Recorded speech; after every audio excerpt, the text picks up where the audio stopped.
ہم آپ کے لیے لے کے آتے ہیں بہترین اسلامی معلومات۔ ویڈیو شروع کرنے سے پہلے آپ لوگوں سے درخواست کرتے ہیں کہ آپ ہمارا چینل قرآن حدیث اسلامک بیان کو سبسکرائب کریں اور اس کو شیئر کریں اور لائک کریں۔ آپ لوگوں کا پیار ہی ہماری کامیابی ہے۔ شکریہ۔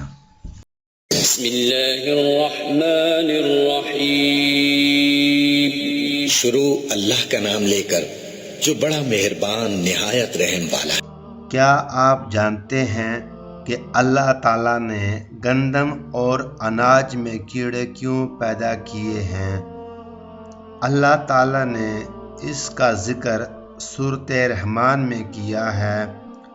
اللہ تعالیٰ نے گندم اور اناج میں کیڑے اس لیے پیدا کیے ہیں ورنہ لوگ اسے سونے اور چاندی کی طرح ذخیرہ کر لیتے اور لوگ بھوکے مر جاتے۔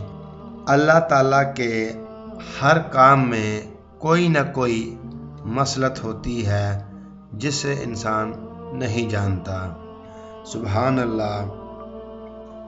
ہم آپ سے یہ امید کرتے ہیں کہ آپ کو یہ ویڈیو پسند آئی ہوگی۔ اگر آپ کو یہ ویڈیو اچھی لگی تو لائک ضرور کریں۔ اگر آپ قرآن حدیث اسلامک بیان کی وزٹ کریں گے تو یہاں پر اور بھی اسلامک ٹاپک پر بہت سی ویڈیو موجود ہیں۔ ہو سکتا ہے کہ یہ ویڈیو آپ کے لیے فائدہ مند ہو۔ دعا میں ضرور یاد رکھیں۔ اپنا خیال رکھیں۔ اللہ حافظ۔